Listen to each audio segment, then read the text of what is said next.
사도행전 19장. 아볼로가 고린도에 있는 동안 바울은 북부지방을 거쳐서 에베소에 이르게 되었습니다. 바울은 거기서 몇몇 제자들을 만났습니다. 바울이 그들에게 물었습니다. 여러분은 믿을 때에 성령을 받았습니까?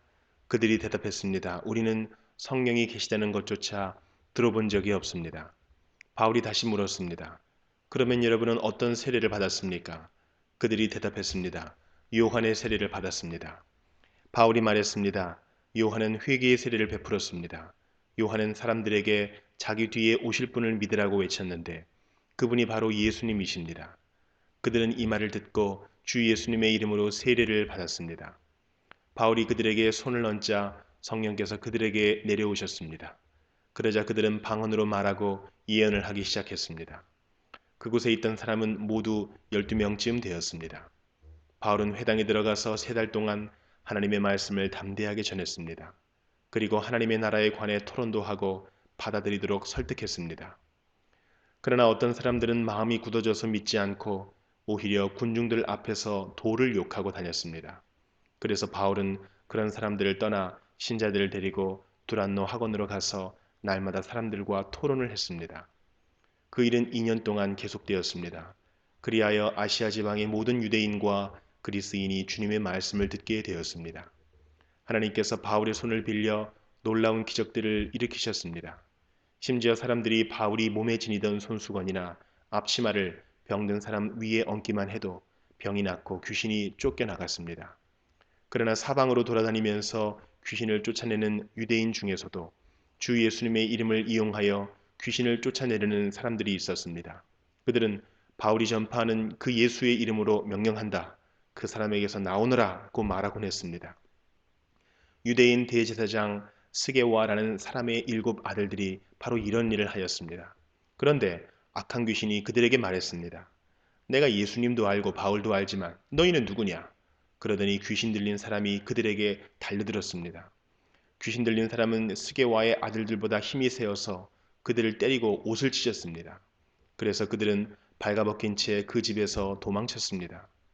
이 일이 에베소에 사는 모든 유대인과 그리스인들에게 알려지자 그들은 두려움에 사로잡혔으며 주 예수님의 이름을 찬양했습니다. 믿는 사람들이 많이 나와 사람들 앞에서 자기들이 행한 일들을 고백하기 시작했습니다. 그들 중에는 마술을 부리던 사람들도 있었는데 그들은 자기들의 마술책을 가져다가 사람들 앞에서 다 태워버렸습니다. 그 책값을 계산하면 은화 5만 개가량 되었습니다. 이렇게 해서 주님의 말씀은 점점 힘있게 퍼져나갔습니다. 그 후에 바울은 마케도니아와 아가야 지방을 거쳐 예루살렘으로 갈 결심을 하였습니다. 그리고 나는 예루살렘에 갔다가 로마도 꼭 가봐야겠습니다. 라고 말했습니다. 바울은 자기를 돕는 사람 가운데 2사람, 곧 디모데와 에라스도를 먼저 마케도니아로 보냈습니다. 그리고 그는 아시아에 얼마 동안을 더 머물렀습니다. 그 무렵 에베소에서는 예수님의 도 때문에 적지 않은 소란이 일어났습니다. 데메드리오라는 은세공인이 있었는데 은으로 아데미 여신의 신전 모형을 만드는 사람이었습니다. 그는 이 일로 직공들에게도 많은 돈을 벌게 했습니다. 그가 직공들과 이런 일에 종사하는 사람들을 불러놓고 말했습니다. 여러분도 아시다시피 우리는 이 사업으로 소득이 꽤 좋았습니다. 그런데 여러분들도 보고 들은 대로 바울이라는 이 사람이 에베소뿐만 아니라 아시아의 거의 모든 지방에서 사람이 만든 신은 신이 아니라고 말합니다. 그는 수많은 사람들을 설득하여 그들의 마음을 돌려놓았습니다. 이러다가는 우리 사업이 명성을 잃게 될 위험이 있을 뿐만 아니라 사람들이 위대한 아데미 여신의 신전을 우습게 여길 위험이 있습니다.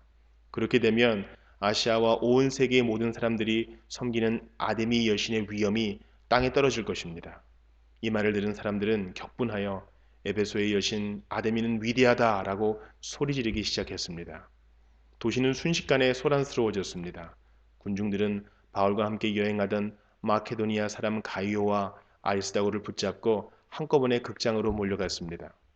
그때 바울도 군중들 속으로 들어가려 했지만 제자들이 말렸습니다. 또 바울과 친하게 지내던 아시아의 관리 몇 사람들도 사람을 보내어 바울더러 극장에 들어가지 말라고 권했습니다. 극장 안에서는 사람들이 소리를 지르는데 어떤 사람은 이렇게 다른 사람은 저렇게 외쳐대는 바람에 극장 안은 완전히 난장판이 되고 말았습니다.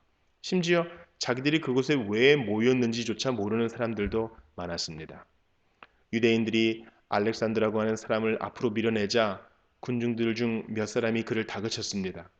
알렉산더가 손짓으로 사람들에게 조용히 하라고 한 후 군중들에게 변명을 하려고 했습니다. 그러자 군중은 알렉산더가 유대인인 것을 알고 한 목소리로 에베소의 여신 아데미는 위대하다라고 2시간이나 외쳐댔습니다. 마침내 에베소 시의 서기관이 나와 군중을 진정시키고 이렇게 말했습니다. 에베소 시민 여러분, 에베소가 위대한 아데미 여신의 신전과 하늘에서 내려온 그 신상을 지키는 곳이라는 것은 온 세상이 다 아는 사실입니다. 이것은 부인할 수 없는 사실이므로 시민 여러분은 마음을 가라앉히고 경솔한 행동은 삼가시기 바랍니다. 여러분은 이 사람들을 이리로 끌고 왔으나 이 사람들은 우리 여신을 모욕한 적도 없고 그 신전에서 무엇을 훔치지도 않았습니다. 우리에게는 재판정이 있고 재판관들도 있습니다. 만약 데메드리오와 그의 직공들이 누구를 고소할 일이 있다면 당사자들이 재판정으로 가서 옳고 그름을 가려야 할 것입니다. 그 밖에 여러분이 해결하고자 하는 문제가 있다면 그것은 공식적인 모임에서 다루어야 할 것입니다. 이는 제가 이런 말을 하는 것은 아무런 이유도 없이 소동을 일으킨 책임이 우리에게 있다고 비난을 받을 위험이 있고 또 이 소동에 대해 변명할 말이 없기 때문입니다. 그는 이렇게 말하고 모임을 해산시켰습니다.